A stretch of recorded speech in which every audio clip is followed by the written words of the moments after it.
morning student, it is video number 13 of chapter structure of atom class 9 and today we discuss topic isotopes. So let's start.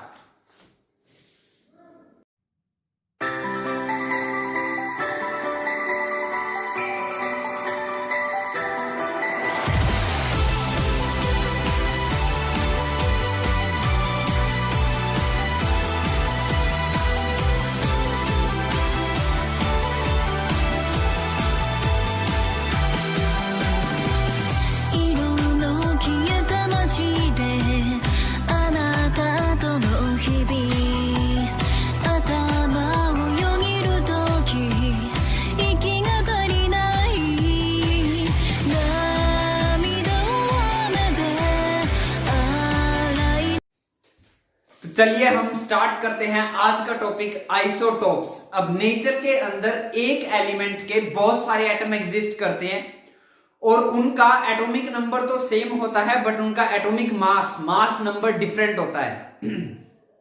उन्हीं atoms को हम क्या बोलते हैं? Isotopes. उन्हीं atoms को हम क्या बोलते हैं? आइसोटोप्स। एक ही एलिमेंट के एटम जिनका एटॉमिक नंबर सेम है बट एटॉमिक मास डिफरेंट है, उनको हम बोलते हैं आइसोटोप्स।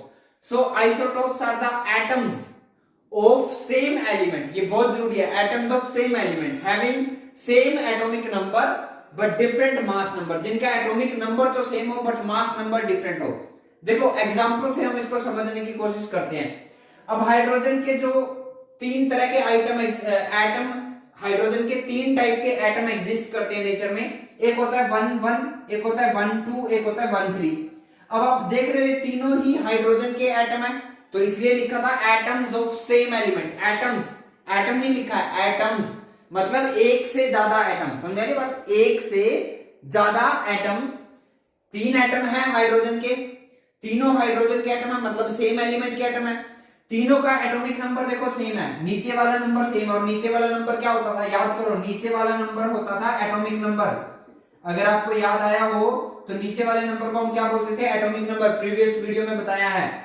और ऊपर वाले नंबर को हम बोलते थे मास नंबर। क्या बोलते थे? Mass number. तो आप इन तीनों हाइड्रोजन को ध्यान से देखो, ये तीनों हाइड्रोजन के एटम है, तीनों का एटॉमिक नंबर सेम है 1, 1, 1 बट एटॉमिक मास डिफरेंट है 1, 2, 3। तो इसीलिए हम कहेंगे these are the 3 isotopes of hydrogen. इनके नाम भी होते हैं। इसको हम बोलते हैं प्रोटियम। क्या बोलते हैं? प्रोटियम। इसको बोलते हैं हम ड्यूटीरियम। क्या बोलते हैं? ड्यूटीरियम। स्पेलिंग लिख रहा हूं मैं यहाँ पे, आप भी लिखोगे। और इसको बोलते हैं ट्रीटियम। क्या बोलते हैं? ट्रीटियम। समझ में आ रही बात? Protium, deuterium, tritium. I hope आपको ये क्लियर होगा। सिमिलरली कार्बन के भी दो आइसोटोप एग्जिस्ट करते हैं। देखो कार्बन के दोनों एटम कार्बन के हैं, एटॉमिक नंबर भी सेम है 6 और 6 बट एटॉमिक मास डिफरेंट है। एक 12 है, एक 14 है। तो ये दोनों किसके आइसोटोप्स हैं? ये आइसोटोप्स हैं कार्बन के। आइसोटोप्स ऑफ कार्बन, ये कार्बन के आइसोटोप्स है। समझ में बात? सिमिलरली जो क्लोरीन होता है, अब क्लोरीन 1735 भी एग्जिस्ट करता है और 1737 भी एग्जिस्ट करता है। बात समझ में आ रही है? मतलब देखो दोनों ही एटम किसके हैं? दोनों ही एटम क्लोरीन एलिमेंट के हैं। तो एटम ऑफ सेम एलिमेंट है, एटॉमिक नंबर सेम है 17 और 17 बट एटॉमिक मास डिफरेंट है 35, 37। बात समझ में आ रही है? एटॉमिक मास डिफरेंट है, एटॉमिक नंबर सेम है, तो हम कहेंगे ये दोनों क्लोरीन के आइसोटोप्स हैं। अब ये नेचर के अंदर 3:1 में एग्जिस्ट करते हैं। किस में एग्जिस्ट करते हैं? 3:1 में। मतलब जब आप कुछ अमाउंट क्लोरीन का लोगे तो उसमें से 3 पार्ट ये वाले एटम होंगे और एक पार्ट सिर्फ ये वाले एटम होंगे जिनका एटॉमिक मास 37U होगा। और जिन क्लोरीन एटम का मास 35 होगा वो 75% होंगे। अब हर एक आइसोटोप अपने आप में एक प्योर सब्सटेंस होता है। Each isotope is a pure substance itself. अपने आप में हर एक आइसोटोप प्योर सब्सटेंस होता है। अब देखो ऑब्वियसली दोनों ही आइसोटोप, ये चाहे ये दोनों आइसोटोप हो, चाहे ये दोनों आइसोटोप हो, चाहे ये तीनों आइसोटोप हो, ये सब एक ही एलिमेंट के हैं।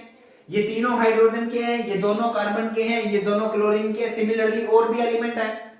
तो क्योंकि ये एक ही एलिमेंट के हैं तो इसलिए इनकी केमिकल प्रॉपर्टी तो क्या होगी? सेम। केमिकल प्रॉपर्टी सेम है बट फिजिकल प्रॉपर्टी डिफरेंट होती है।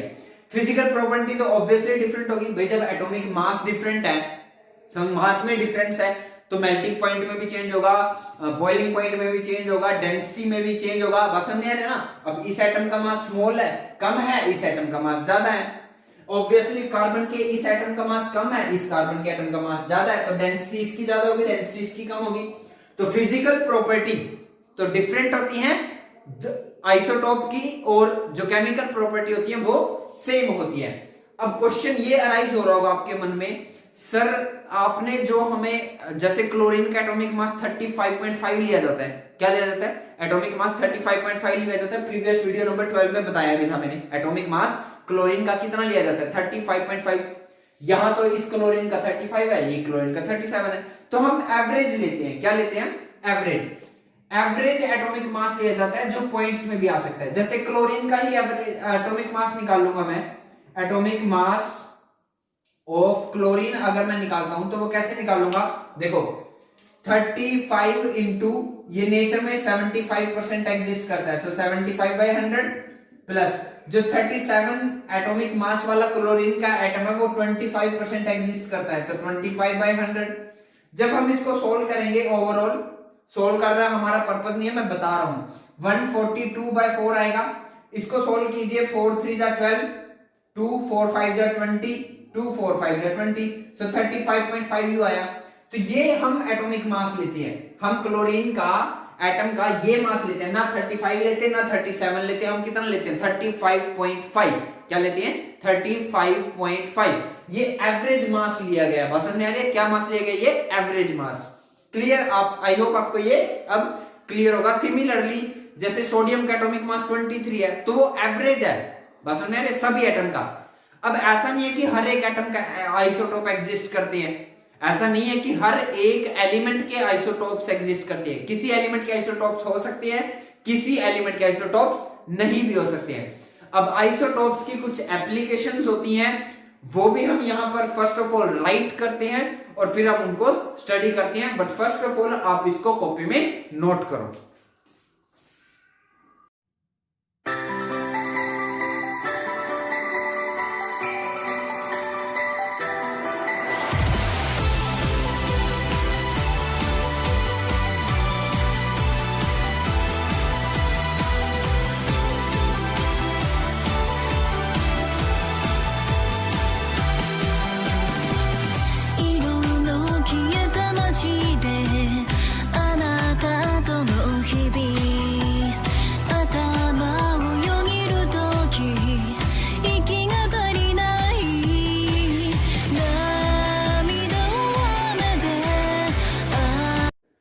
तो चलिए हम डिस्कस करते हैं एप्लीकेशंस ऑफ आइसोटोप। अब यूरेनियम एक एलिमेंट है जिसका एक आइसोटोप यूरेनियम U235, वो जो यूरेनियम, अब देखो यूरेनियम एक एलिमेंट है, ठीक है। अब यूरेनियम के बहुत सारे आइसोटोप है, उनमें से एक आइसोटोप है जो न्यूक्लियर रिएक्टर में फ्यूल के तौर पे यूज होता है, जिससे हम न्यूक्लियर बॉम्ब बनाते हैं, जिससे हम एनर्जी बनाते हैं, ठीक है। न्यूक्लियर रिएक्टर में यूज होता है ये। न्यूक्लियर रिएक्टर भी आप लोग समझते होंगे, समझ में आ रही है बात। और नहीं समझ में आ रही है तो हायर क्लासेस में आके जाके आप पढ़ने वाले हो, या अगर आपको न्यूक्लियर रिएक्टर वर्ड में इंटरेस्ट है तो अभी एक हॉलीवुड की एक मूवी आई है चेरनोबिल, ठीक है, आप उसको जाकर पढ़ लो, देख लो, ठीक है, या यूट्यूब पे उसका व्यू ले लो, तो आपको समझ में आ जाएगा न्यूक्लियर रिएक्टर क्या होता है। ये सबसे पावरफुल वे है जिसकी हेल्प से हम एनर्जी को प्रोड्यूस कर सकते हैं, सबसे मोस्ट पावरफुल वे। बट इसका मिसयूज हो रहा है, हर एक कंट्री अपने अपने न्यूक्लियर बॉम्ब बना रही है, किसकी हेल्प से, फ्यूल की हेल्प से। और वो फ्यूल कौन होता है, यूरेनियम का एक आइसोटोप। तो ये एक एप्लीकेशन हुई। कोबाल्ट एक एलिमेंट है, उसका एक आइसोटोप है जो कैंसर की ट्रीटमेंट में यूज होता है। कैंसर, जब किसी पेशेंट को, किसी पर्सन को कैंसर होता है तो उसकी ट्रीटमेंट में कोबाल्ट के एक आइसोटोप का यूज होता है। नेक्स्ट आयोडीन एक एलिमेंट है, उसका भी एक आइसोटोप है जो गोइटर नाम की बीमारी में यूज होता है। गोइटर जिसको हम थायराइड भी बोल देते हैं, लेडीज में जनरली होता है। यहाँ जो नेक होती है, गर्दन वाला जो हमारा पार्ट होता है, स्वेलिंग हो जाती है वहां पे, क्योंकि जो यहाँ पर थायरॉक्सिन ग्लैंड होता है, वहां से जो हमारा वो हार्मोन्स है वो रिलीज होने बंद हो जाती हैं। समझ मेरी बात। तो गोइटर बीमारी के सॉल्यूशन भी क्या है, आयोडीन का एक आइसोटोप। तो ये कुछ 3 एप्लीकेशन मैंने आपको बताई। यूरेनियम का आइसोटोप यूज होता है as a fuel in nuclear reactor, cobalt का एक आइसोटोप यूज होता है in the treatment of cancer, और आयोडीन का आइसोटोप यूज होता है in curing the goiter problem. ठीक है, गोइटर जिसको हम थायराइड भी बोल देते हैं। सो आई होप इसी के साथ आपको ये आइसोटोप टॉपिक, इसकी एप्लीकेशन क्लियर होगी। आज के इस वीडियो में इतना ही। Thank you.